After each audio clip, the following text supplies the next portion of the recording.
Fiction হান্টের সমস্ত গল্প শুনতে এক্ষুনি সাবস্ক্রাইব করুন আমাদের ইউটিউব চ্যানেলটিকে। বেল আইকনে ক্লিক করতে ভুলবেন না সমস্ত গল্পের আপডেট এবং নোটিফিকেশনস সবার আগে পাওয়ার জন্য।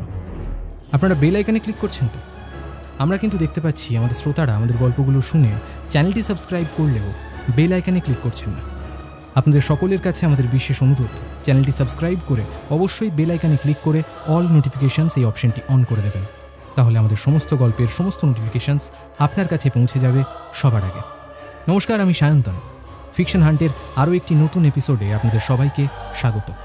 আজ ফিকশন হান্টে আপনি শুনবেন সুলেখক দেবোত্তম দের কলম থেকে একটি ভয়ের গল্প, হাসপাতালের ওই কোয়ার্টারটা। আজকের গল্প পাঠে রয়েছে সৌরভ, গল্পের সূত্রধারে আমি সায়ন্তন। শুনতে থাকুন ফিকশন হান্টের আজকের বিশেষ গল্প, দেবোত্তম দের কলম থেকে হাসপাতালের ওই কোয়ার্টারটা।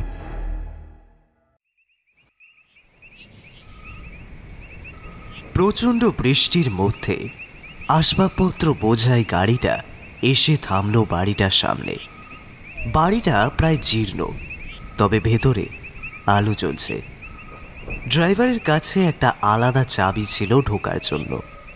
সেই চাবিটা গাড়ির ভেতর থেকে পকেটে হাতড়ে লোকটা গাড়ি থেকে নামতেই যাচ্ছিল। এমন সময় হঠাৎ মনে হলো গাড়িটার পেছনে কেমন শব্দ হচ্ছে। লোকটা কেমন একটা বিরক্তি সুরে বলল, আরে দূর, পিছনে আবার কিসের আওয়াজ হচ্ছে রে বাবা? জিনিসপত্রগুলো তখন ওরা দুজন ঠিকঠাক করে বেঁধে দিয়েছিল কিনা কে জানে। ছেলে দুটো দিন দিন ফাঁকিবাজ হয়ে যাচ্ছে। যাই গিয়ে দেখি। গাড়ি থেকে নেমে গাড়ির ড্রাইভার মোবাইলে আলো জেলে গাড়ির উপর দাঁড়ানোর জায়গাটায় উঠে দাঁড়িয়ে মোবাইলের টর্চের আলো ফেলল। এরপর গাড়ি থেকে নেমে বলল, কেউই তো নেই। কিসের না কিসের শব্দ হলো তাহলে? লোকটা ফিরেই যাচ্ছিল, হঠাৎ আবার গাড়ি থেকে শব্দ হলো। লোকটা গাড়িতে উঠে আবার দেখল আয়নাটা কেমন জানি নড়ছে। বৃষ্টির বেগ ধরে এসেছিল। এরই মধ্যে লোকটা একটা ফ্যাঁস ফ্যাঁসে গলার আওয়াজ শুনতে পেল, চোখে আলো ফেলবেন না। গাড়ির ড্রাইভার দেখল আয়নার ঠিক পেছনে কেউ একজন বেশ জড়সড় হয়ে বসে আছে। এই ছেলে বেটা, তুই এখানে কখন উঠলি? নিশ্চয় চুরির মতলবে পড়ে আছিস না? আমি ভালোই বুঝতে পারছি। নেমে আয়, নেমে আয়। না না দাদা, কি যে বলেন, আসলে আমার ডাক্তারবাবুর সঙ্গে দরকার। বাহানার জায়গা পাও না। ডাক্তারবাবুর সঙ্গে দরকার তো গাড়িতে কি করছো? হাসপাতালে যাও। কত ডাক্তারবাবু আছে সেখানে, আর এখানে মরতে জুটেছে যত সব। এই নামো, নামো তো দেখি, নামো। না না দাদা, আসলে বৃষ্টি পড়ছিল তো, তাই আর কি। নইলে আমি কেনই বা আপনার গাড়িতে উঠতে যেতাম? হ্যাঁ বলুন না। তোকে ভালোই ভালোই বলছি, নাম এবার। লোকটার কয়েকবার ধমক দিচ্ছিল, কিন্তু হঠাৎ দেখল আর আয়নার পেছনে লোকটা নেই। কি ব্যাপার? লোকটা এত তাড়াতাড়ি এখান থেকে চলে গেল নিমেষের মধ্যে। আমার ধমকে ভয় টয় পেয়েছে বেজায়। হ্যাঁ। ড্রাইভার গাড়িতে এসে বসে আবার বিরক্তির সঙ্গে বলল, ওনারা যে কখন আসবেন। কথাগুলো বলে লোকটা চারিদিকে একবার তাকাচ্ছিলেন। এমন সময় ও দেখল ওই গাড়ির মধ্যে বসে থাকা লোকটা কোয়ার্টারটার সামনে গিয়ে বন্ধ দরজাটা কেমন বারবার জোরে জোরে ধাক্কা মারছে খোলার জন্য। গাড়ি থেকে আবারও নেমে ড্রাইভার লোকটার দিকে এগিয়ে গিয়ে বলল, এই পাগল নাকি? দেখছিস না ওখানে তলারিবা আসে? ছাড় ছাড় বলছে, নইলে যারা এখানে থাকবেন তাদেরকে খবর দিচ্ছি। দাঁড়া দাঁড়া, এক্ষুনি দাঁড়া। লোকটা কোনো কথা শুনল না। এক টানা ওই গ্রিলটা ধরে শব্দ করেই যাচ্ছিল। এমন সময় ওই গাড়ির ড্রাইভার পেছন থেকে এসে লোকটার ঘাড়ে হাত রেখে বলল, সরে যা বলছে। ঠিক তখনই লোকটাকে ছুতেই যেন ড্রাইভারের গায়ের ওপর দিয়ে একটা শীতল হিমের স্রোত বয়ে গেল। লোকটার শরীরটা ভীষণ ঠান্ডা। একবার তোতলাতে তোতলাতে বলল, এই তোর শরীর এত ঠান্ডা কেন? ফ্যাঁস ফ্যাঁসে গলায় লোকটা বলল, বৃষ্টিতে ভিজেছি, তাই হয়তো।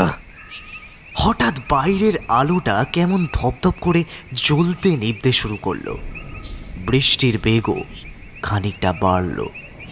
এই আলোটার আবার কি হলো? শহরের এত দামি হাসপাতালে যদি এমন অবস্থা হয়? লোকটা পেছনে ঘুরে আবার উত্তর দিল, কোথায় আর দামি হাসপাতাল, এখানে তো মানুষ মারা হয়। কথাগুলো বলে লোকটা আবার গ্রিলটা ধরে জোরে জোরে শব্দ করতে লাগলো।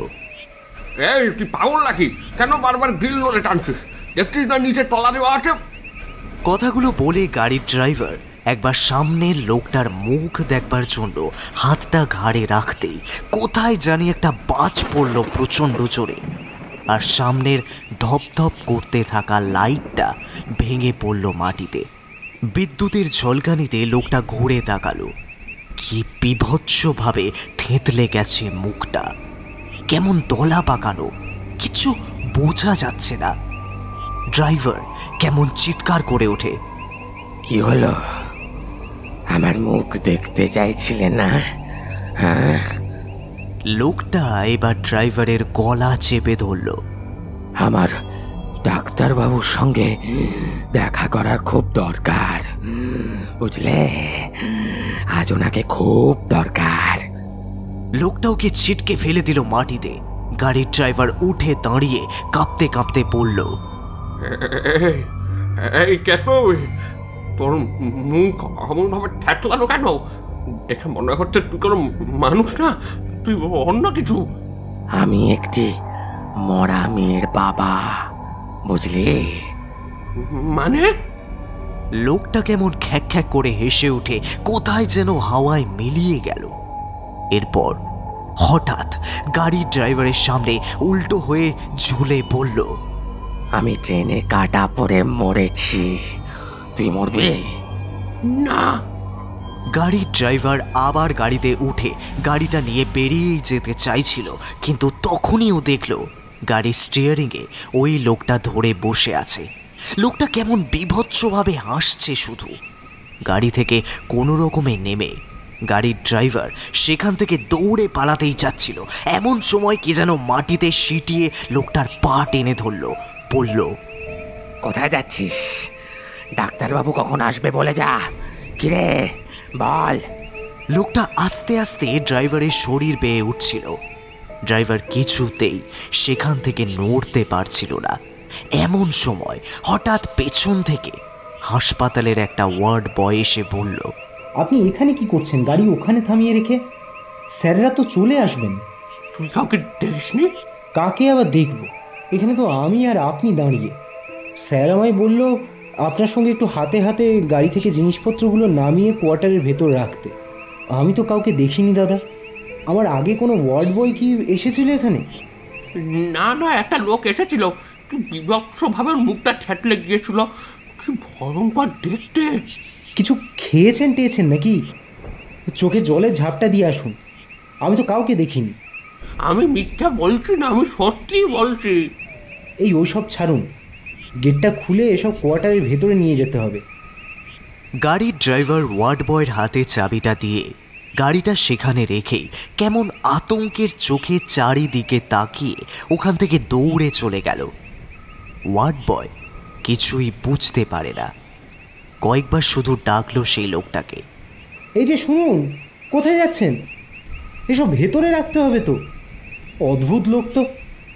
স্যারকে সবটা বলতে হবে স্যাররা এখানে এলে। পেছন থেকে কে জানি ফ্যাঁস ফ্যাঁসে গলায় হেসে ওঠে। ওয়ার্ড বয় চারিদিক দিয়ে ঘোরাঘুরি করছিল। হঠাৎ একটা কেমন বিড়ালের ডাক শুনতে পেয়ে পেছনে ঘুরে তাকালো। ছেলেটা দেখল গাড়িটার ওপরে জিনিসপত্র বোঝাই ওই গাড়িটার ওপরে একটা কালো বিড়াল কেমন জলজলে চোখে তাকিয়ে রয়েছে।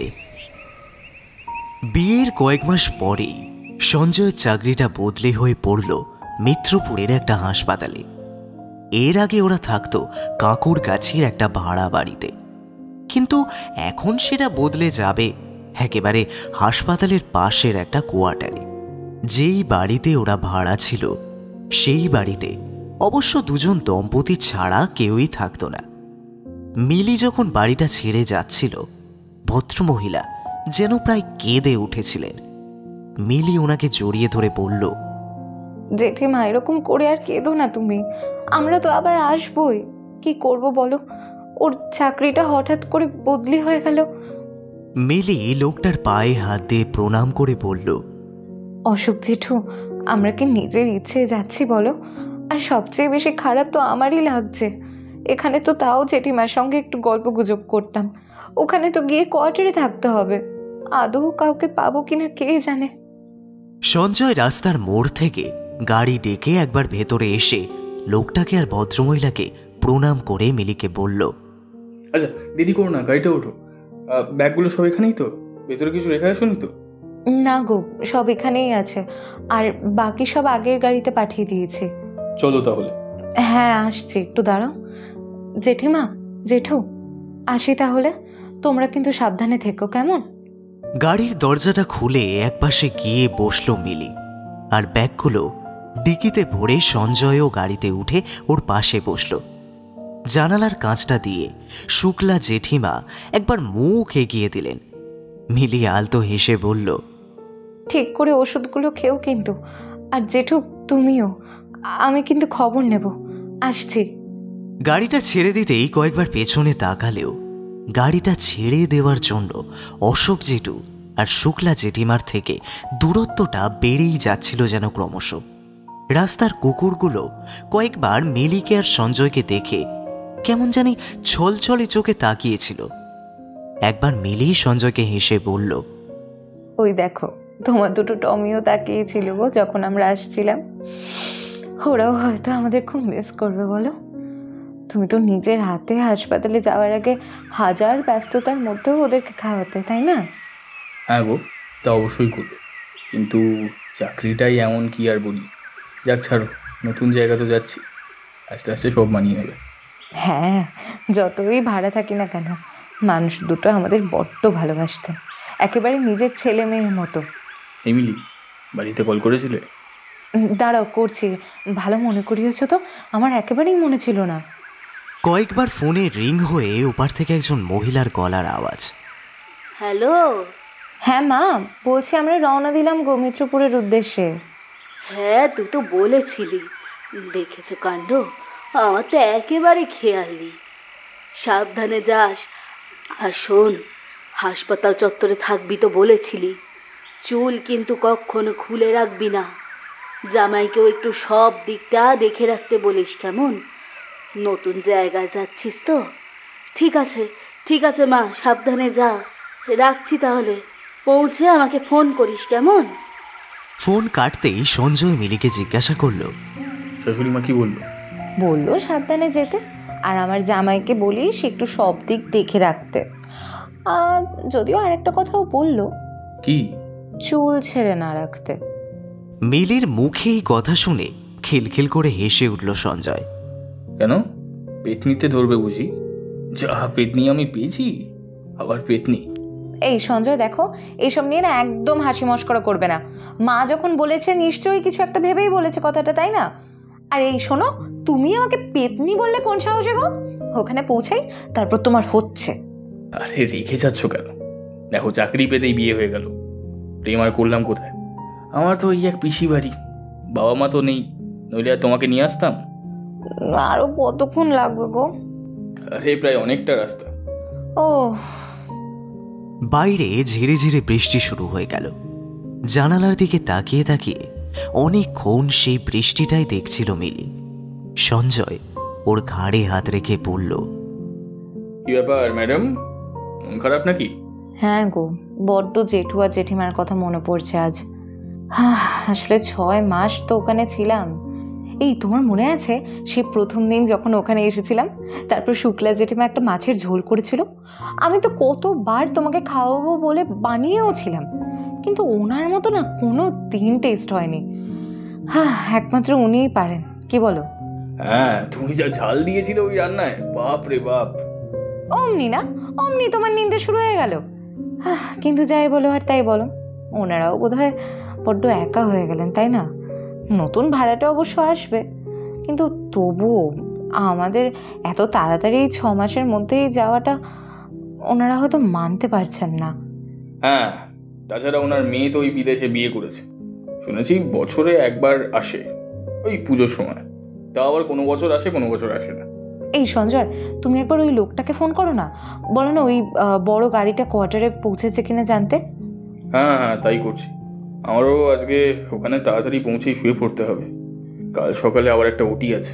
ও ঠিক আছে, দেখছি যদি রাতে কিছু চালে ডালে বসিয়ে দেওয়া যায়, আগে তো পৌঁছাই। আরে আর বলো না, এই মাঝে মধ্যে জ্যামগুলো পড়ছে না রাস্তায়, তাই জন্যই তো আরো বেশি দেরি হচ্ছে পৌঁছতে। বৃষ্টিটা হচ্ছেই, তবে বোধহয় ঝিরি ঝিরি। এদিকে সন্ধে হয়ে এলো প্রায়। শহরের রাস্তায় এই দৈনন্দিন জ্যামের জন্য ভোগান্তি হে আর নতুন কি। এত বড় রাস্তা, তবু টোটো গাড়ি বাইকগুলো এগোচ্ছেই না। ট্রেন যাওয়ার জন্য রেলগেট নামানো হয়েছিল, তবে অনেকক্ষণ আগেই রেলগেট উঠিয়ে দেওয়া হয়, কিন্তু তবুও রাস্তা থেকে জ্যামটা সরছেই না। অবশেষে বেশ খানিকক্ষণ পর রাস্তাটা একটু ফাঁকা হলে গাড়িটার ডান দিক দিয়ে একটা বড় মোড়কে পেরিয়ে একটা রাস্তায় ঢুকে একটা দোকানের সামনে দাঁড়ালো। সঞ্জয়, আমরা এসে গেছি গো। না না, তবে আরেকটু যেতে হবে। তবে এখানে গাড়ি থামালে যে? আরে রাতে আর তোমাকে কষ্ট করে খাবার বানাতে হবে না, হোটেল থেকে কিছু একটা কিনে নিয়ে যাচ্ছি, তুমি এখানে দাঁড়াও, আমি আসছি। কিছুক্ষণের মধ্যে ফিরে এলো সঞ্জয়। তারপর গাড়িতে উঠে ওরা মিত্রপুরের জন্য আবার রওনা দিল। সঞ্জয় বলল, ছুটিটাও পাচ্ছি না, তাই আর কোথাও ঘুরতে যাওয়াও হচ্ছে না। নতুন চাকরি, তারপর আবার বদলি, তারপর এত কাজের চাপ। হ্যাঁ, তোমার কাজের চাপটা কমুক, তারপর যাওয়া যাবে। হ্যাঁ, তাই দেখতে হবে। আর বেশ কিছু টাকা জমিয়ে তারপর না হয় দূরে কোথাও। হ্যাঁ, দেখতে দেখতে 6টা মাস হয়েই গেল বলো সঞ্জয় আমাদের বিয়ে। ভাগ্যিস তোমার চাকরিটা হয়ে গেল, নইলে কি? ছাড়ো তো ওসব, কখন যে পৌঁছবো কে জানে, ভালো লাগছে না আমার আর। এই তো পৌঁছে গেলাম বলে, আর জাস্ট কিছুক্ষণের রাস্তা। কোয়ার্টারে কাউকে কি বলেছো গো আমাদের জিনিসপত্র আমরা না আসা পর্যন্ত একটু দেখে রাখতে? হ্যাঁ, বলা আছে। হাসপাতালের একটা ওয়ার্ড বয়ের সঙ্গে কথা বলা হয়েছে, ও বোধহয় ওখানেই দাঁড়িয়ে রয়েছে, ফোন করেছিল বেশ কয়েকবার। গাড়িটা সোজা রাস্তাটা দিয়ে যেতে যেতে বাঁ দিকের রাস্তাটার সামনে গিয়ে থামল। দরজাটা খুলে আগেই সঞ্জয় পেরিয়ে মিলিকে বলল, আচ্ছা মিলি, ব্যাগগুলো আমাকে দাও, তুমি আস্তে আস্তে নামো। প্রায় 4টে ব্যাগ এক এক করে গাড়ি থেকে নামিয়ে ড্রাইভারকে টাকা দিয়ে ওরা সামনের দিকটায় এগিয়ে যেতে লাগলো। সঞ্জয়, হাসপাতালটা কোথায় গো? ওই তো সামনেই। খানিকটা দূরে অন্ধকারের মধ্যে একটা হলদে আলো, তার সামনে 2টো গেট দুদিকে খুলে রয়েছে। রাস্তাটা দিয়ে ওরা দুজনে এগিয়ে গেল হাসপাতালের সামনে। রাস্তাটায় কোনো লোক নেই, একেবারে যেন হঠাৎ একটা গাছের থেকে কিছু একটা যেন ডানা ঝাপটে উড়ে যেতে দেখলো মিলি। সঞ্জয়, একটু দাঁড়াও তো। কি হলো মিলি? ওই গাছটা থেকে কি যেন একটা উড়ে গেল মনে হলো। ও, ওটা বাদুড় হবে। ও আচ্ছা। গলার স্বর কেমন ভারী করে সঞ্জয় মিলিকে বলল, লোকে বলে ওরা যেখানে থাকে সেখানে ভূতও থাকে। একবার চেঁচিয়ে উঠল মিলি। মিলিকে চেঁচিয়ে উঠতে দেখে সঞ্জয় হেসে উঠল। মিলি বলল, তোমার সবসময় খালি মজা না, এসব নিয়ে কি কেউ মজা করে সঞ্জয়? এই বলে মিলি এগিয়ে যেতে লাগলো রাস্তাটা দিয়ে হাসপাতালের দিকে, আর ওর পেছনে সঞ্জয়। হাসপাতালের সামনে জনা কয়েক মানুষের ভিড়, রোগীর আত্মীয় স্বজন বোধ হয়। মিলিকে হলদে আলোয় দেখে একজন মহিলা এগিয়ে এসে গেটের বাইরের একটা অন্ধকার জায়গায় দাঁড়িয়ে বলল, এই যে মেয়ে, চুল খুলে রেখো না, এটা তো হাসপাতাল, খোপা বেঁধে ফেলো। মহিলার কথাটা বেশ অদ্ভুত লাগলো মিলির। মহিলার দিকে তাকালো মিলি, কিন্তু কাউকে দেখতে পেল না। পেছন থেকে সঞ্জয় এগিয়ে এসে বলল, আবার থামলে কেন? চলো। না, তুমি এখানে কোনো মহিলাকে দেখেছো সঞ্জয়? এখানে মহিলা? আরে দূর দূর, কোথায়? আমি দেখলাম তুমি একাই যাচ্ছিলে। ওই গেটের ভেতরে কেউ থাকলেও থাকতে পারে, এখানে কেউ নেই। ও আচ্ছা, তাহলে উনি কে ছিলেন? মানে আমাকে চুল বাঁধতে বললেন?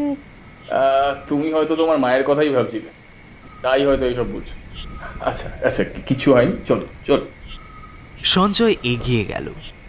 মিলির একবার মনে হলো এতটাও ভুলও শুনবে, কিন্তু তারপরে আর সেটা নিয়ে অতটা ভাবলো না, হয়তো মনেরই ভুল হবে। হাসপাতালটা সামনে বড় বড় করে লেখা ত্রিপুর মহাজন হসপিটাল। নামটা খুব অদ্ভুত, তাই না সঞ্জয়? হ্যাঁ, এটা ঠিক বলেছো মিলি, নামটা শুনে আমারও প্রথমে তাই মনে হয়েছিল। হঠাৎ সঞ্জয়ের ফোনটা বেজে উঠল। সঞ্জয় ফোনটা কানে ধরে বলল, হ্যাঁ হ্যাঁ, আমরা এসে গেছি। আচ্ছা আচ্ছা মিলি, চলো বাঁ দিক দিয়ে খানিকটা এগোলেই আমাদের কোয়ার্টার। আচ্ছা ঠিক আছে। একবার ওই মহিলার কথাটা আবারও যেন কানে ভাসল মিলির। এই যে মেয়ে, চুল খুলে রেখো না, এটা তো হাসপাতাল, খোপা বেঁধে ফেলো। পেছনে ঘুরে আবারও একবার তাকালো মিলি। না, কেউ নেই। শুধু হাসপাতালের গেটের পাশে জনা কয়েক লোক বসে গল্প করছে। হাসপাতালটা বেশ বড় একটা জায়গা জুড়েই রয়েছে। চারিদিকে সৌন্দর্যায়নের জন্য গাছ রয়েছে, তবে রাতের অন্ধকার থাকার জন্য সেগুলোর রং কালচে। সামনের দিকটায় খানিকটা এগিয়ে গিয়ে মিলি দেখল সামনে সঞ্জয় আর একটা ছেলে আসবাবপত্রগুলো গাড়ি থেকে নামিয়ে ঘরের মধ্যে নিয়ে যাচ্ছে। মিলিও বেশ কয়েকটা জিনিসকে গাড়ি থেকে একা একা হাতে নিয়ে ভেতরে চলে গেল। ভেতরে ঢুকতেই সামনে ওপরের দিকে একটা সিঁড়ি, সেটা দিয়ে উঠে ওপরের একটা রুমে সেগুলোকে রেখে আসলো সঞ্জয় আর ছেলেটা। মিলি দরজাটা খুলে ওই ঘরটায় ঢুকলো। পাশাপাশি 3টে রুম, পাশে রান্নাঘর আর কিনারের দিকটায় বাথরুমও রয়েছে। এত জিনিস আনার পরেও ঘরগুলো ভরছে না, যেন ঘরের মধ্যে কথা বললে নিজের আওয়াজই বারবার নিজের কানে এসে লাগছে। সঞ্জয় অবশ্য এই কোয়ার্টারটা নেওয়ার পর রং করে নিয়েছিল। পাশেও আরও কয়েকটা কোয়ার্টার রয়েছে, তবে সেগুলোতে কেউ থাকে না। ঘরের একটা জানলা দিয়ে হাওয়া আসছিল খুব, আর একেই আজ বৃষ্টি হয়েছে, তার মধ্যে জানালা খোলা, খানিকটা শীত শীত লাগছে যেন। মিলি জানলাটা আটকাতেই যাচ্ছিল, হঠাৎ বাইরের একটা বড় গাছ থেকে একটা কালো বেড়াল জলজলে চোখে ডেকে উঠল মিলিকে দেখে। মিলি তাড়াহুড়ো করে ওই জানলাটা আটকে দিল। এরপর সিঁড়ি দিয়ে নিচে নামতেই দেখল সঞ্জয় আরও কয়েকজনের সাথে গল্প করছে কোয়ার্টারের সামনে। মিলিকে দেখে একজন মহিলা বলল, ডক্টর বসাক, আপনার ওয়াইফ বুঝি? হ্যাঁ, আচ্ছা ও মিলি আমার ওয়াইফ। ভারী মিষ্টি দেখতে তো। এখন তো এই কোয়ার্টারে আছো, প্রায় আমাদের দেখা হবে, গল্পও হবে। এই মহিলাটির নাম জোনাকি দাস। ইনিও এই মিত্রপুর মহাজন হাসপাতালের একজন মহিলা কর্মচারী। এনার কথা এর আগেও মিলি শুনেছে সঞ্জয়ের মুখে। যাই হোক, মিলিরও বেশ ভালো লাগলো। অচেনা জায়গা, একজনকে তো পাওয়া গেল গল্প করার জন্য। তবে হাসপাতালের ডিউটির জন্য বোধহয় উনি একটু ব্যস্তই থাকেন। সঞ্জয় ওনাকে বলল, জোনাকি ম্যাম, বলছি একটু দেখবেন প্লিজ, মিলি কিন্তু খুব মিশুকে। আপনি আপনার অফ টাইমে যদি ওর সঙ্গে কিছুক্ষণ সময় কাটান, তাহলে দেখবেন আপনার ভালোই লাগবে। সে আর বলতে, আমাকে আর কিছু বলতে হবে না, আমি ওর সঙ্গে এসে ঠিক জমিয়ে গল্প করে নেব। এই বাকিরা, আমার সঙ্গে চলো। স্যার আর ম্যাডাম সবে এসেছেন কোয়ার্টারে, ওনাদের একটু বিশ্রাম নিতে দাও, কেমন? ওনারা চলে গেলেন। বাইরে কোনো জিনিসপত্র রাখা আছে কিনা তাই একবার চারিদিকটা তাকিয়ে দেখছিল সঞ্জয়। মিলি বলল, তুমি কি চা খাবে গো? বানিয়ে দেবো? হ্যাঁ, তুমি বানাও, আমি আসছি। সে কি গো, তুমি আসছো মানে? তুমি আবার কোথায় যাচ্ছ? আরে, যেই লোকটা এখানে গাড়ি থামিয়ে গিয়েছিল ওনাকে কল করছি, উনি তো ফোনই ধরছেন না। ভাগ্যিস এখানে বৃষ্টি হয়নি, বলে কি হতো বলো তো? কত ইম্পর্টেন্ট জিনিস ছিল গাড়ির মধ্যে, সবটাই তো ভিজে যেত। কিন্তু লোকটা তো ফোনই ধরছে না। তোমরা এখনো বাইরে? হ্যাঁ। জোনাকি নামের সেই আবার এসে দাঁড়ালো ওদের সামনে। তারপর উনি বললেন, না আসলে আপনারা তো অনেক দূর থেকে এলেন, তাই বলছিলাম নিশ্চয়ই ক্লান্ত হবেন। বাইরে বেশিক্ষণ থাকবেন না কেমন, কোয়ার্টারে চলে যান। আর গাড়িটা এখনো এখানে দাঁড়িয়ে? মিলি বলল, কেন বাইরে দাঁড়াবো না কেন? কিছু হয়েছে? আর গাড়ির মালিক ফোন তুলছে না কেন? এইভাবে গাড়িটার সামনে দাঁড়িয়ে রয়েছে কখন থেকে? ও আচ্ছা আচ্ছা, না কিছু না, তবে বৃষ্টি আসতে পারে, আকাশের অবস্থা তো তেমন ভালো নয়, তাই আর কি। মহিলাটি চলে গেল। মিলি আর সঞ্জয়ও কোয়ার্টারের নিজেদের ঘরের দিকে চলে গেল। ঘরটা মোটামুটি গোছানোর পর মিলি এক কাপ চা এনে রাখলো সঞ্জয়ের টেবিলের সামনে। কি ব্যাপার বলো তো সঞ্জয়, তোমাকে না খুব টেন্স লাগছে। আরে না না মিলি, তেমন কিছু নয়। এই লোকটা ফোন ধরছে না কেন? গাড়িটা বাইরেই দাঁড়িয়ে আছে এখনো। ওয়ার্ড বয় বললো ও যখন এসেছিল গাড়িতে কেউ ছিল না, তো তখন থেকে এতবার ফোন করছি, ফোন সুইচ অফ করছে। তুমি চিন্তা করো না, উনি হয়তো পরে এসে গাড়ি নিয়ে যাবেন, হয়তো ওনার অন্য কোনো কাজ পড়ে গেছে। মাথা ঠান্ডা রাখো, এতে রেগে যাওয়ার তেমন কিছুই হয়নি। শোনো না, তুমি বরং খেয়ে শুয়ে পড়ো, কাল সকালে আবার তোমার তো ওটাই আছে তাই না, খেয়ে নাও। রাতে ওরা ওদের হোটেল থেকে সঙ্গে আনা খাবার খেয়ে শুয়ে পড়ল। নতুন জায়গা, তাই কিছুতেই ঘুম আসছিল না মিলির চোখে। বারবার বিছানায় এপাশ ওপাশ করে ঘুমানোর চেষ্টা করছিল। এমন সময় হঠাৎ যেন ঘরের বাইরে থেকে কেমন একটা আওয়াজ শুনতে পেল মিলি। কয়েকবার সঞ্জয়কে ডাকবে ভাবল, কিন্তু ডাকলো না। কাল সকালে ওর ওটি আছে, যদি রাতে ঠিকমতো ভালো ঘুম না হয় তাহলে ওর কাজ করতে অসুবিধে হতে পারে। আর হয়তো আওয়াজটা কোনো ইঁদুর কিংবা হাওয়া লেগে নিচের কোনো গাছের। মিলি এসব আপন মনে ভাবলেও আওয়াজটা কিন্তু থামল না। ঘড়ির কাঁটায় রাত 1টা বাজে। ভয়ে ভয়ে একবার বিছানা থেকে উঠে দরজার সামনে দাঁড়িয়ে আরেকবার পেছনে তাকিয়ে ও ভাবে সঞ্জয়কে ডাকবে কিনা, কিন্তু আবার সংশয়ে পড়ে শেষমেশ নিজেই দরজার ছিটকিনি খুলে দরজার বাইরে বের হয়ে আলো জ্বালিয়ে মিলি দেখল আওয়াজটা নিচের ওই কোয়ার্টারের ঢোকার মুখে সিঁড়ির সামনে লোহার দরজাটার সামনে থেকেই আসছে। এত রাতে কে আসবে ওখানে? আর কেই বা শব্দ করছে? কেউ ডাকলে তো শব্দ করত, তাও করছে না। এক টানা শুধু শব্দ হয়েই যাচ্ছে। আস্তে আস্তে কেমন একটা অজানা আতঙ্কে সিঁড়ি দিয়ে নিচে পা ফেলতে ফেলতে যাচ্ছিল মিলি। হঠাৎ পেছন থেকে কে জানি ওর হাত ধরে টেনে ধরল। পেছনে ঘুরে মিলি তাকিয়ে দেখল সঞ্জয়। মিলিকে সঞ্জয় বলল, তুমি এত রাতে কোথায় যাচ্ছিলে? আমি তো তোমার পাশেই শুয়েছিলাম, একবার ডাকলে না? না সঞ্জয়, আসলে একটা কেমন জানি শব্দ হচ্ছিল, মনে হচ্ছিল নিচের লোহার দরজার বাইরে কেউ দাঁড়িয়ে বারবার ওটা খোলার জন্য চেষ্টা করছিল। কোথায় দেখি তো। সঞ্জয় মিলির সামনে দিয়ে নিচে নেমে গিয়ে দাঁড়ালো ওই দরজাটার সামনে। তারপর বাইরে উঁকি মেরে দেখে মিলির কাছে এসে দাঁড়িয়ে বলল, কই, কোথাও তো কেউ নেই। কিসের শব্দ আবার? নতুন জায়গায় এসেছো তাই হয়তো অসুবিধা হচ্ছে তোমার। এমনটা কেউ করে? অচেনা জায়গা, কোনো বিপদ আপদ হলে তখন কি করতাম? যখন শব্দ তুমি শুনতেই পাচ্ছিলে, আমাকে তো একবার ডাকবে তুমি, তাও তুমি আমাকে ডাকলে না। কি বলি বলো তো তোমার? কিন্তু সঞ্জয়, সত্যি একটা আওয়াজ হচ্ছিল বাইরে, আমি নিজের কানে শুনেছি। তুমি ভুল শুনেছ। সঞ্জয় মিলির হাত ধরে আলো নিভিয়ে ঘরে চলে গেল। মিলি একবার পেছনে ঘুরে তাকালো, তারপর সঞ্জয়ের সঙ্গে আবারও ঘরে চলে গেল। কিন্তু সেই রাতে আর মিলি দু চোখের পাতা এক করতে পারল না কোনো এক অজানা আতঙ্কে। সে স্পষ্ট শুনেছে কেউ একজন ওখানে ছিল।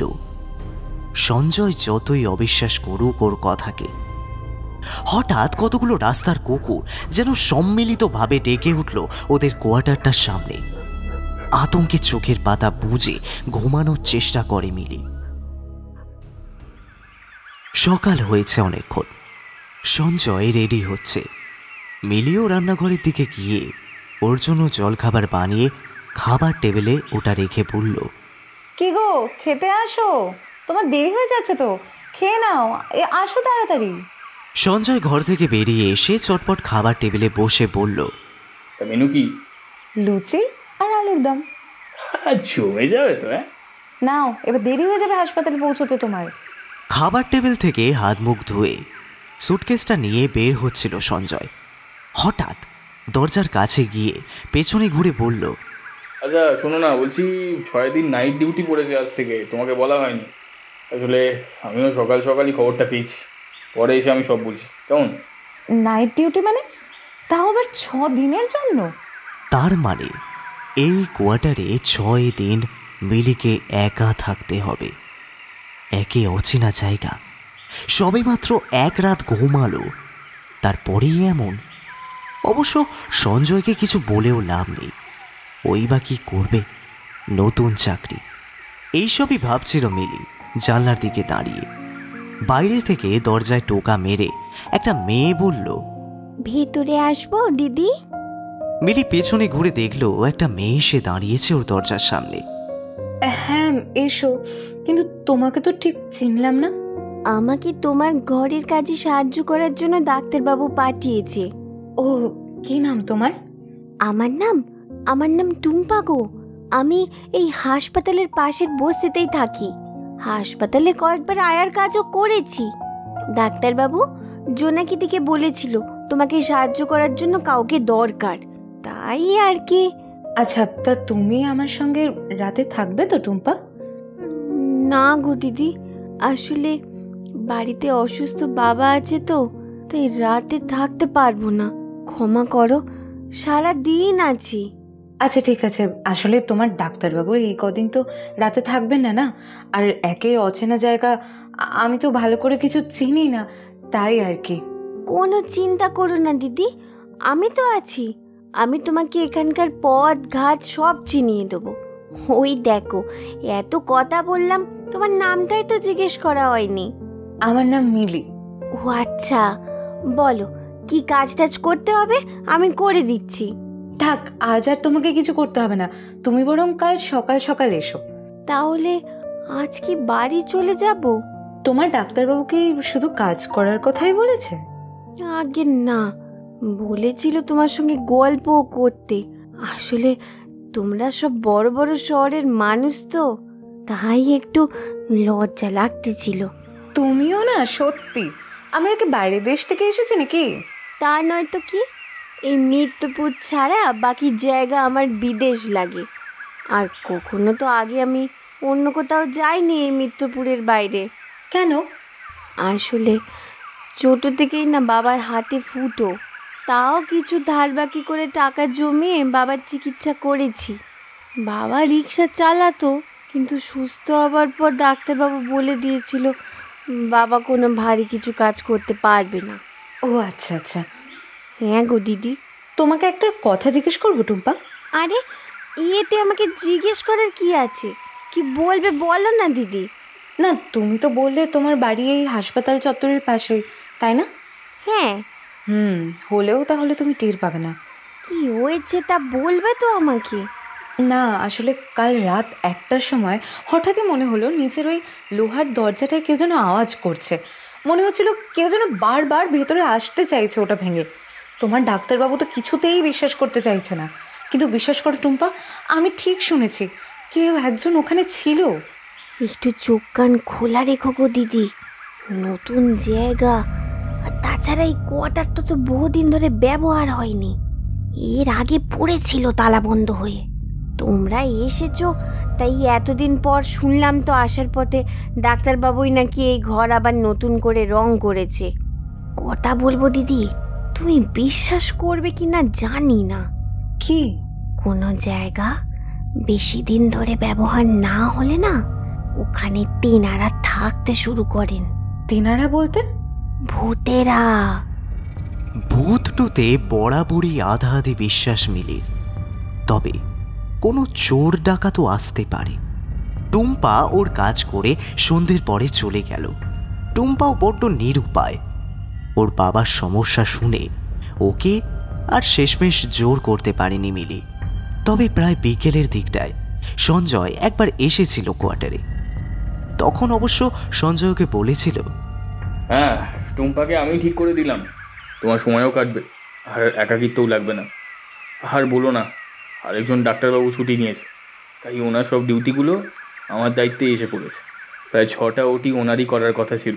ওনার ওয়াইফের এই মাসে ডেলিভারি, তাই উনি ছুটি নিয়েছে। সঞ্জয়ও অনেকক্ষণ আগেই চলে গেল। ঠিক কি করবে বুঝছিল না গোটা একটা রাত।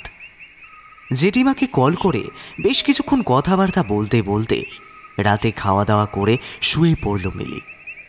সঞ্জয়কে অবশ্য যাওয়ার সময়ই রাতের খাবার সঙ্গেই দিয়ে দিয়েছিল।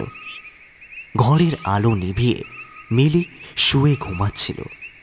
হঠাৎ যেন একটা শব্দ আবার শুনতে পেল, ওই শব্দটা যেটা গতকাল রাতেও হয়েছিল।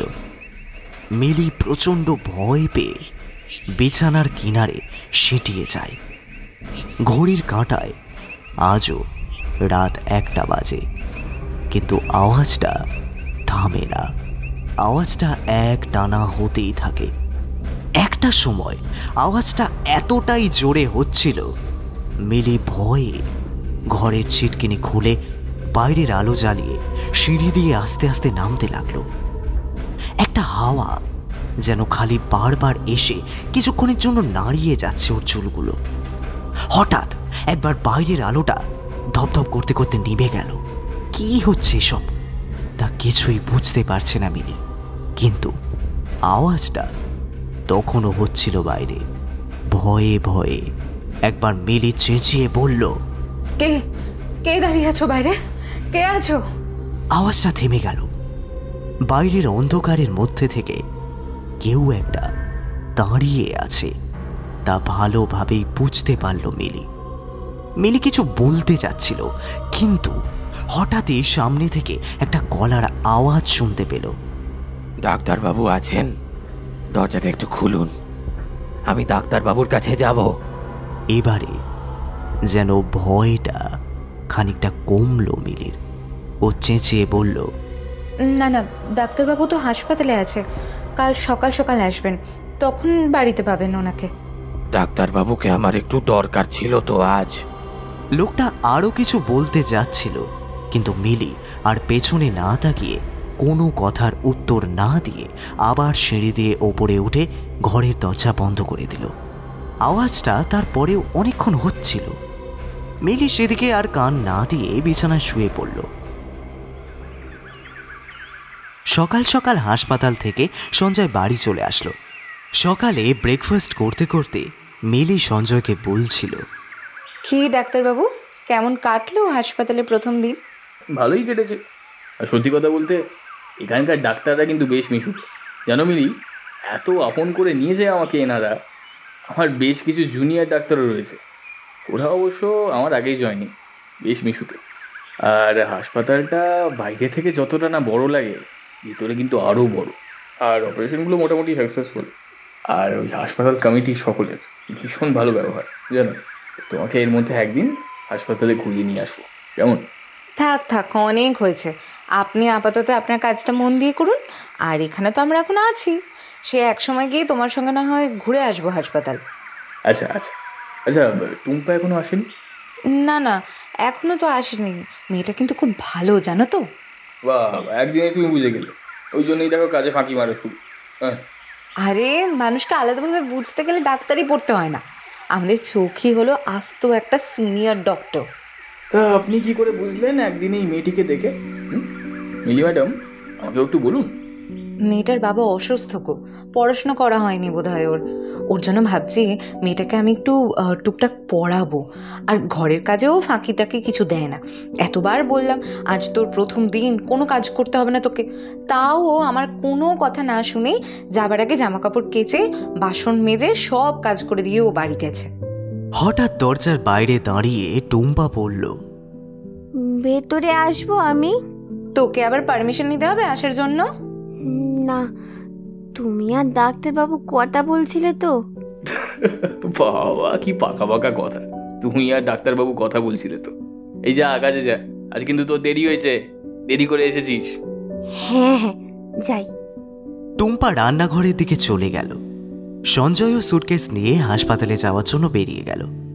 এই সন্ধে অবধি বাড়িটা বেশ ভরাই লাগে, কিন্তু প্রায় রোজ বিকেলে কোয়ার্টারে এসে দুপুরে লাঞ্চ করে সঞ্জয় যাবার পর টুম্পাও বেরিয়ে যায় বেশ কিছুক্ষণ থেকে।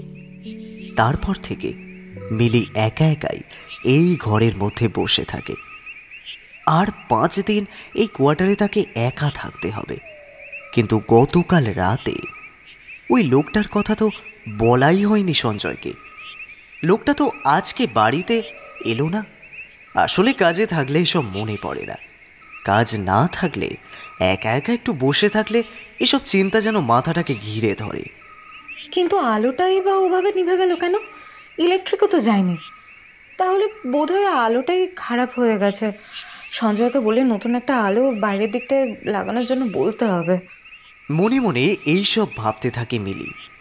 হঠাৎ কেমন একটা বাইরের শোরগোলের আওয়াজ পেল। জানলাটা খুলে একবার বাইরে তাকিয়ে দেখল বেশ কতগুলো লোকের মধ্যে ঝামেলা বেঁধেছে হলদে আলোর ধারে। কিন্তু ঠিক কী নিয়ে ঝামেলা তার কারণ বুঝতে পারল না মিলি। কালকে যখন টুম্পা সকালে আসবে ওকেই জিজ্ঞাসা করবে না হয়। হঠাৎ ফোন বাজতেই জানলাটা খোলা রেখেই মিলি ফোন ধরতে চলে গেল। মিলির মা ফোন করেছে। হ্যাঁ মা, আসলে তোমার জামাইয়ের নাইট ডিউটি পড়ছে এই 6 দিন, তাই আসলে কখনো সকালে আসছে আবার কখনো বিকেলে। আজ অবশ্যই মনে মনে ভেবে রেখেছিলাম তোমাকে একবার ফোন করব আমি। কি আর করব বলো?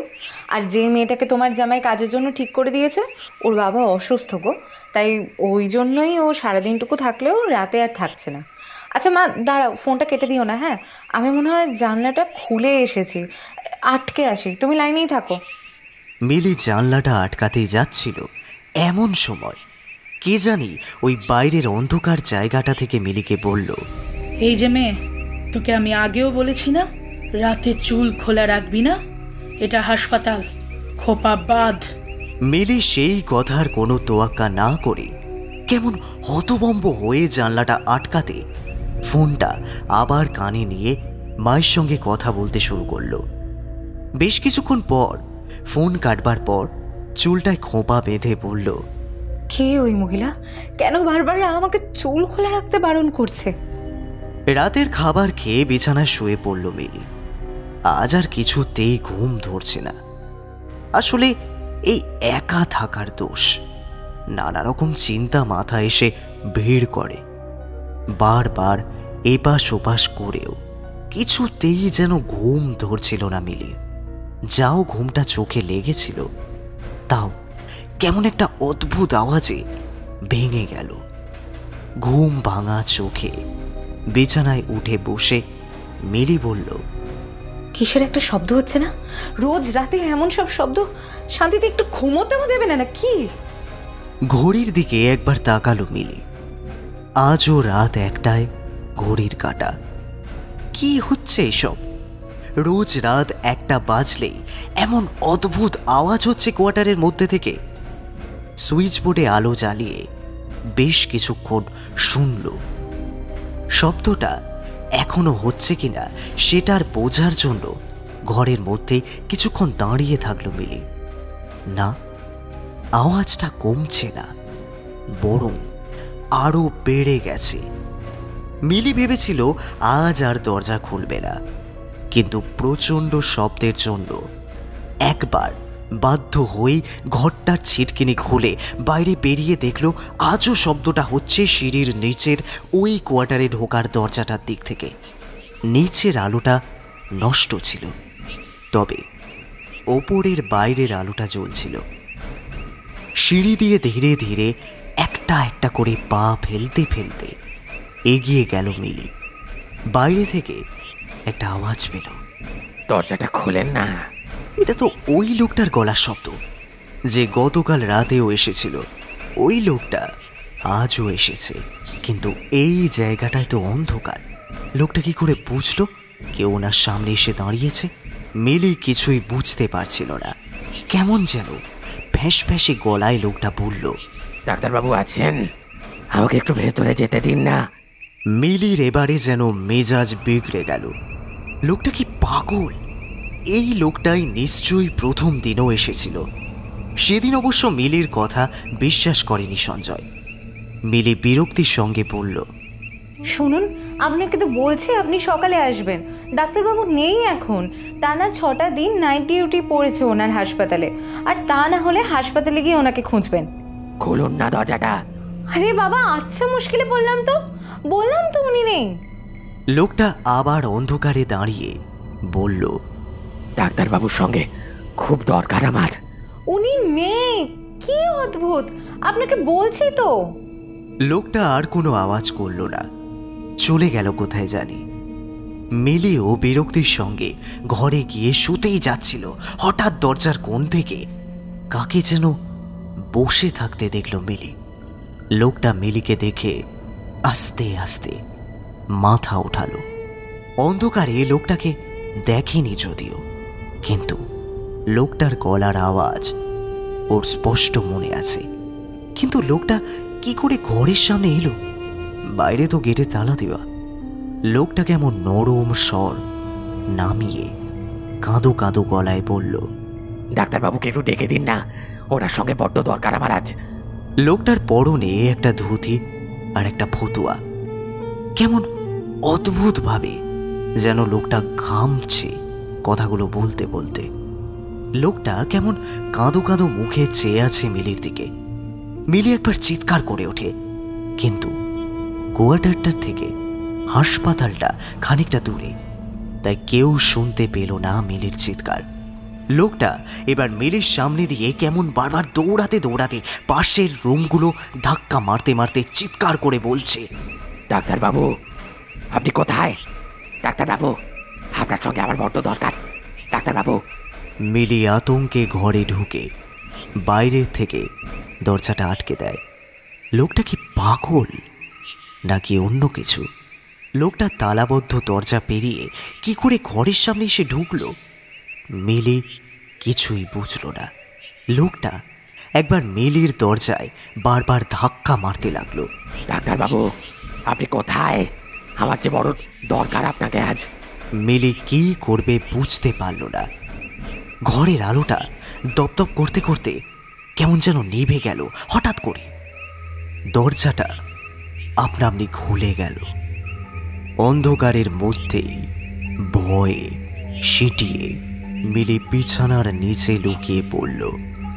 ঘরের মধ্যে পায়ের শব্দ হচ্ছে, শুধু অন্য কোনো আওয়াজ নেই। হঠাৎ বিছানার নিচে মিলি একবার ভয়ে ভয়ে চোখ খুলতেই দেখল ওর সামনে অন্ধকারে দুটো চোখ জলজল করতে করতে বলছে, আপনি তাহলে ডাক্তার? আপনি আমাকে তখন থেকে পরিচয় দিচ্ছিলেন না। আপনি ছাড়া এখানে কেউ তো নেই। বেরিয়ে আসুন ডাক্তারবাবু, বেরিয়ে আসুন। ওর সামনের অবয়বটা খ্যাক খ্যাক করে কেমন হেসে উঠল।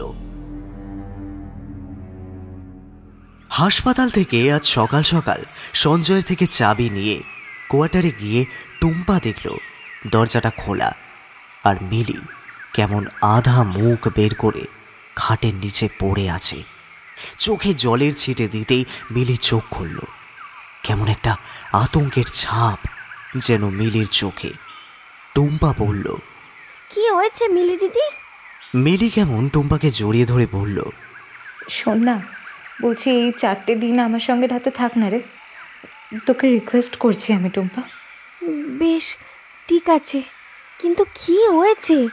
ওসব তোকে জানতে হবে না, তুই শুধু রাতের দিকটায় থেকে জানা। আচ্ছা ঠিক আছে, তুমি যখন বলবে না কি হয়েছে আমাকে, আমি তো বললাম আমি ডাকবো। তুমি একটু বসো তো। টুম্পা একবার মনে মনে ভাবল সঞ্জয়কে সব কিছু বলবে, কিন্তু কি ভেবে ও কিছুই বলল না।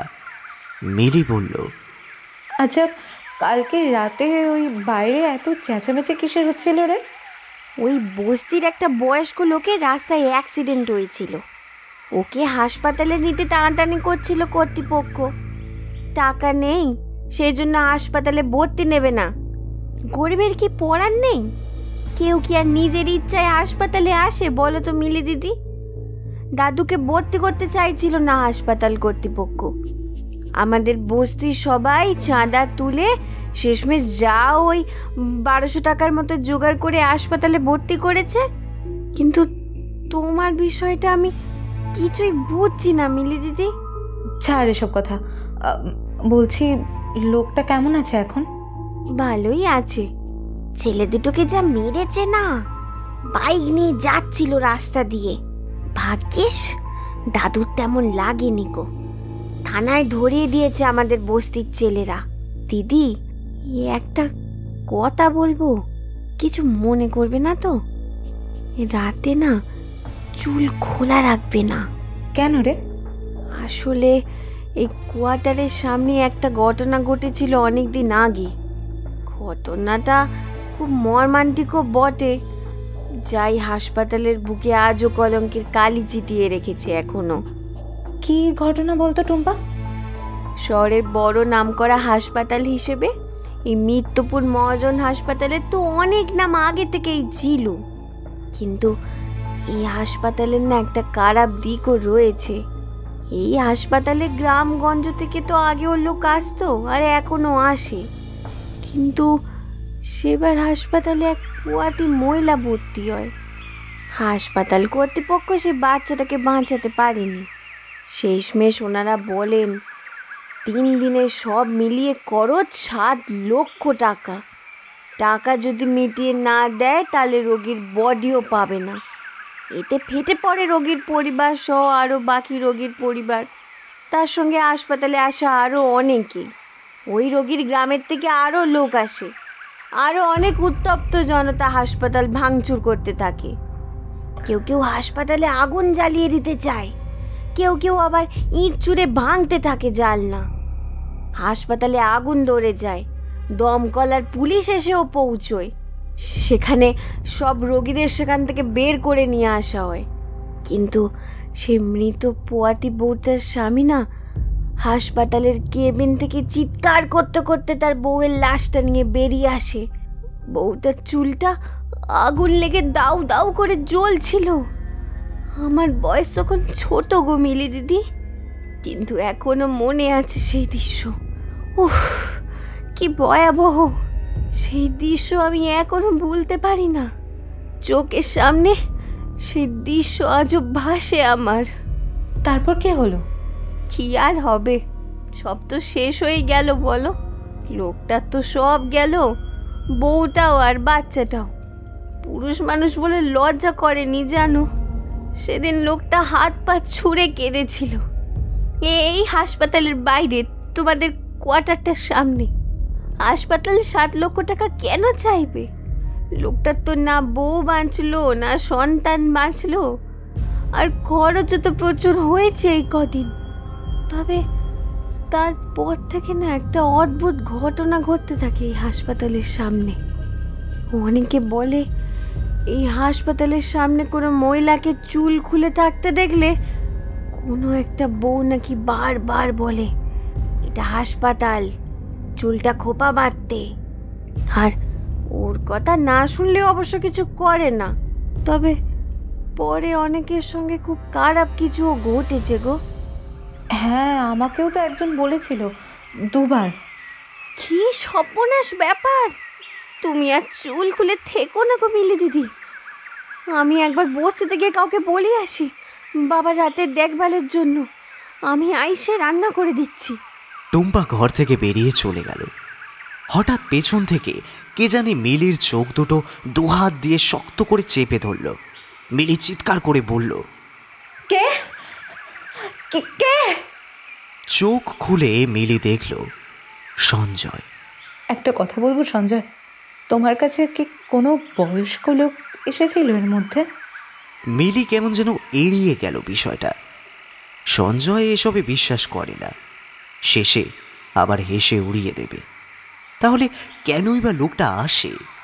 নিজেকে এই প্রশ্ন ছুঁড়লেও কোনো উত্তর পায় না মিলি। আজ বিকেলে সঞ্জয় চলে যাওয়ার পর টুম্পা এসেছে। ও রাতে থাকবে মিলির সঙ্গে। টুম্পা রাতের খাবার টেবিলে সাজাচ্ছিল।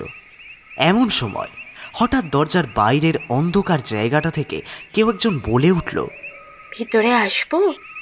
গলার আওয়াজটা খানিক চেনা লাগলো মিলির। মিলি দেখল দরজার সামনে জোনাকি কাকিমা দাঁড়িয়ে রয়েছে। আসুন না, আবার পারমিশনের কি আছে, বসুন বসুন। ঘরের মধ্যে থাকা একটা সোফায় জোনাকি দাস বসলেন। তারপর মিস বসাক, সব ওকে নিশ্চয়ই? হ্যাঁ ম্যাডাম, ওই চলছে, তেমন কোনো অসুবিধা হচ্ছে না। রাতের ঘটনাটার বিষয়টা একবারও এড়িয়ে গেল মিলি। আর অসুবিধা হবার কথাও তো না, টুম্পা আছে তো, ও কিন্তু খুব কাজের মেয়ে। বেশ কিছুক্ষণ ধরে ওনারা গল্প করছিলেন। হঠাৎ মিলির মনে হলো ওর নাকে কেমন একটা পচা গলা গন্ধ ঠেকছে। তাই একবার টুম্পাকে বসার জায়গাটা থেকে উঠে জিজ্ঞাসা করে বলল, কোনো গন্ধ পাচ্ছিস টুম্পা? কই না তো দিদি, কিসের আবার গন্ধ? কেমন একটা পচা গলা গন্ধ, মনে হচ্ছে গন্ধটা আশপাশ থেকেই আসছে। হঠাৎ জোনাকি ম্যাডাম বলল, এই মিলি, আজ আমার একটু তাড়া আছে, আমি আসছি কেমন, আবার অন্যদিন আসবো না হয়। মহিলা বেরিয়ে পড়তেই মিলি নিচে সিঁড়ির কাছে দরজাটার তালা দিতে গিয়ে একবার বাইরে তাকালো।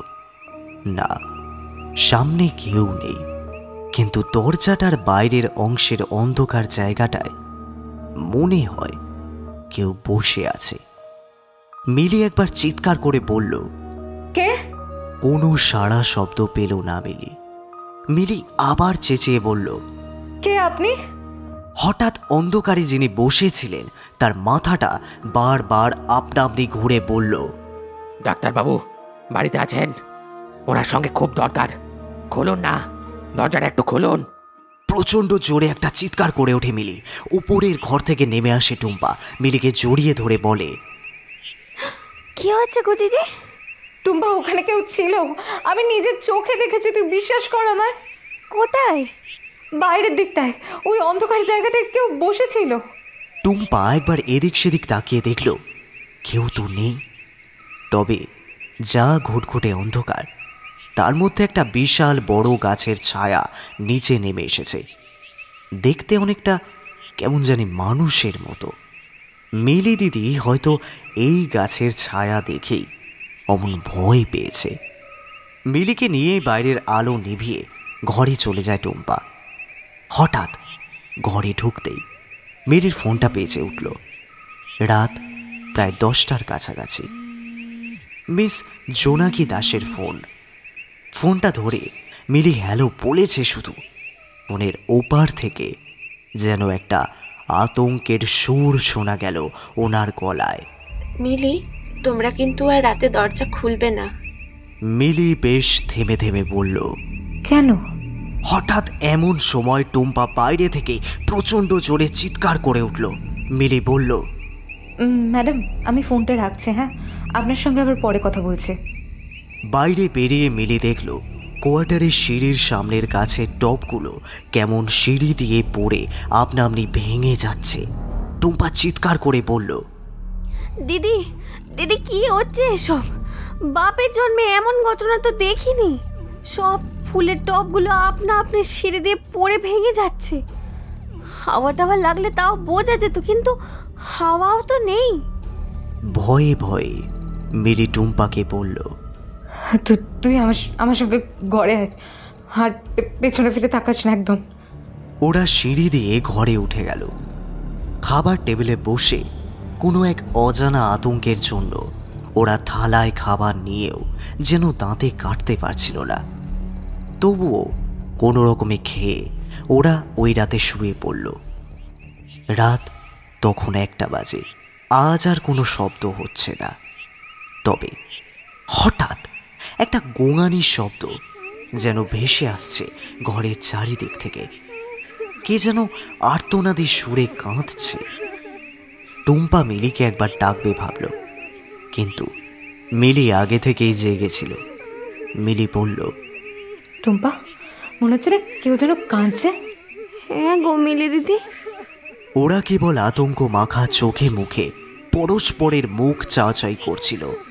এমন সময় হঠাৎ ঘরের আলোটা কেমন আপনা আপনি দপদপ করতে আরম্ভ করলো। আর এরপরে আবার শুরু হলো ওই শব্দটা, যেন কেউ বারবার নিচের ওই সিঁড়ির লোহার দরজাটায় জোরে জোরে খোলার চেষ্টা করছে। এক টানা সেই শব্দের বেগ যেন মুহূর্তের মধ্যে আরও বেড়ে গেল। টুম্পা বলল, কি হচ্ছে গো এসব দিদি? কিছুই তো বুঝছি না। ঘরের আলোটা তখনও দপদপ করছে। এমন সময় আর সিঁড়ির নিচে নয়, এবারে আওয়াজটা আসছে ওদের দরজার বাইরে থেকে।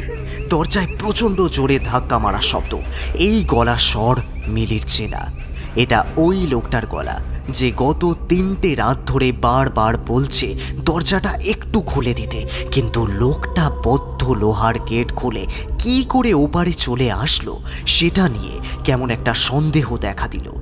ঘরের আলোটা দপদপ করতে করতে নিভে গেল। দরজাটা প্রচণ্ড জোরে জোরে শব্দ হচ্ছে।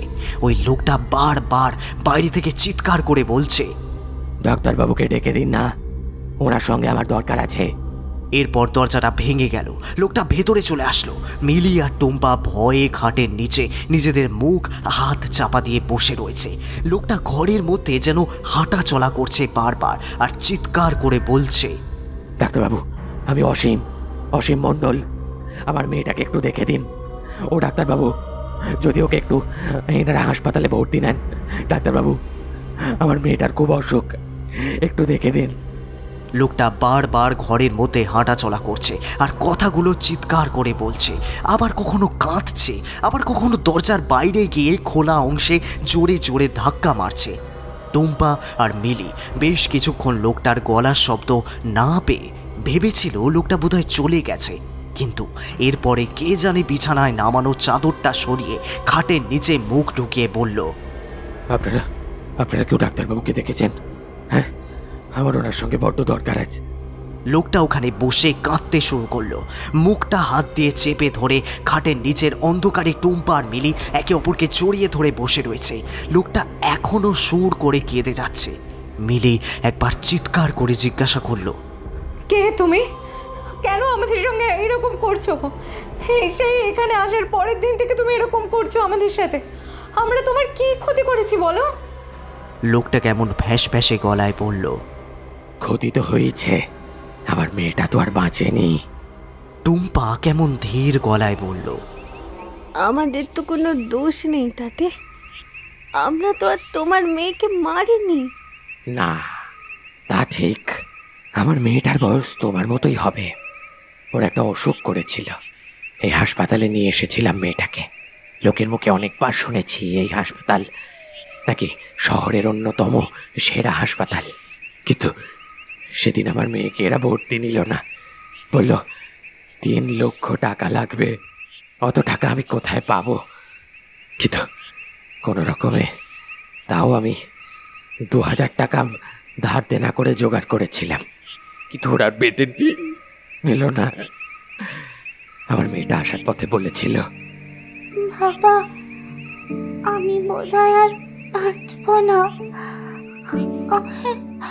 আমার খুব কষ্ট হচ্ছে বাবা, খুব কষ্ট হচ্ছে। পাকস্থলীতে টিউমার, বড় আশা করে এসেছিলাম, বড় হাসপাতাল নিল না আমার মেয়েটাকে। অপারেশনটা করলে আমার মেয়ে সুস্থ হতে পারত। আমার মেয়েটাকে সেদিন ওরা ওই হাসপাতালের একটা রোগীর টানা বেডে শুয়ে বাইরে বের করে দিয়েছিল কয়েকজন নার্স। আমি বারবার বললাম, টাকার জোগাড় আমি করব, আপনারা আপাতত আমার মেয়েটাকে ভর্তি নিন। কিন্তু কেউ আমার কথা শুনল না। যন্ত্রণায় আমার মেয়েটা বাইরে পড়ে রইল। মেয়েটা ছাড়া আমার আর কেউ ছিল না, তাই বিন্দু মাত্র আর বাঁচার ইচ্ছে হয়নি। মেয়েটা আমাকে খাইয়ে দিত। ওষুধ না থাকলে বলতো, বাবা ওষুধ আনবে না? মেয়েটা আমার বড় লক্ষ্মী ছিল, আমার চাপা মা। কখনো কোনো প্রয়োজন হলে মুখ ফুটে বায়না করতো না। আমার ফুলের মতো মেয়েটাকে ওরা সবাই সেদিন মেরে ফেললো। একজন অক্ষম বাবা, জীবিত থাকতেও মেয়েটার চিকিৎসা করাতে পারলাম না। কোথায় অত পয়সা? একটা মুদির দোকান, তাতেও সব বয়ামগুলো খালি পড়ে থাকতো। মেয়েটা আমায় প্রায় বলতো, বাবা দোকানটা খোলো না গো, আবার আবার সেরকম ভাবে জিনিসপত্র নিয়ে এসে খোলো না দোকানটা। আমার 2 হাতে জন্মের সময় ডাক্তারবাবুই মিত্রপুরে এসেছিলেন এই কোয়ার্টার রং করাতে। আমার 2 হাতে জন্মের সময় যখন ওর মা মারা গিয়েছিল, সেই ছোটবেলা থেকে ওকে একা হাতে আমি মানুষ করেছি। আর সেই হাতেই কিনা আমাকে ওকে পোড়াতে হয়েছে। এমন দিন যেন কোনো পৃথিবীর কোনো বাবাকে দেখতে না হয়। আমার টাকা ছিল না, তাই আমার মেয়ের চিকিৎসা হলো না, আর তাই আমার মেয়ে মরেছে। আজকাল তো টাকায় সব হয়, তাই না? দুনিয়াটা কোথায় চলে গেছে?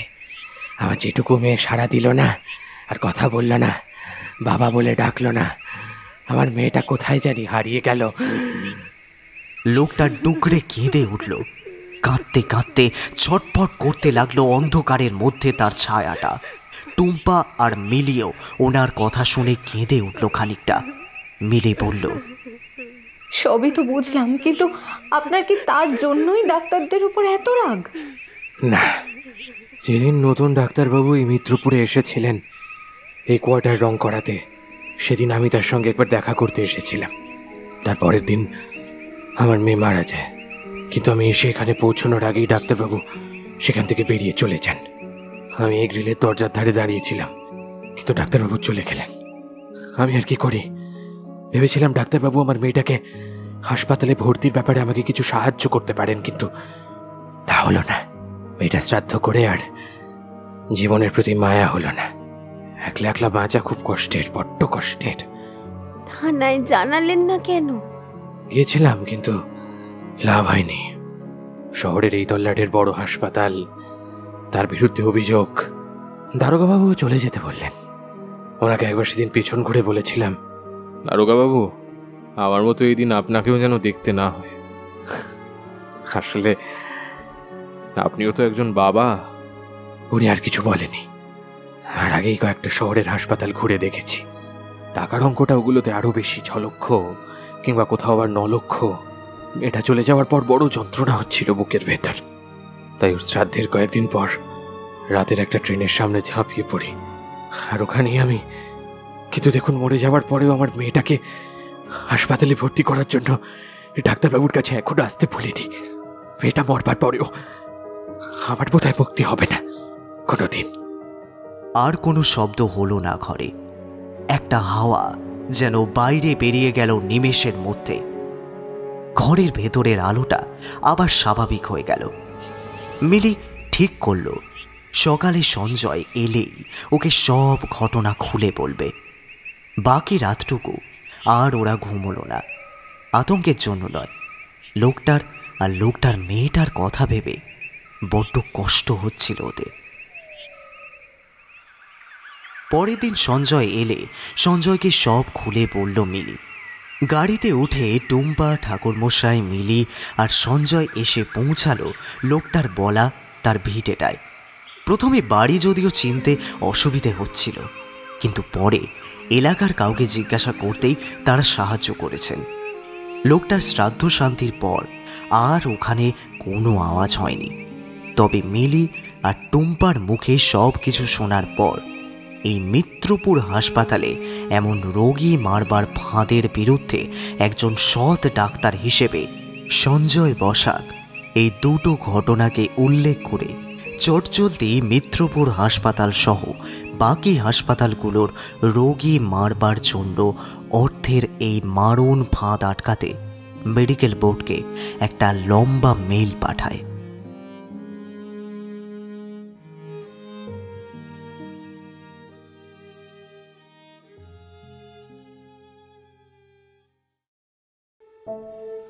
এতক্ষণ আপনারা শুনছিলেন হাসপাতালের ওই কোয়ার্টারটা।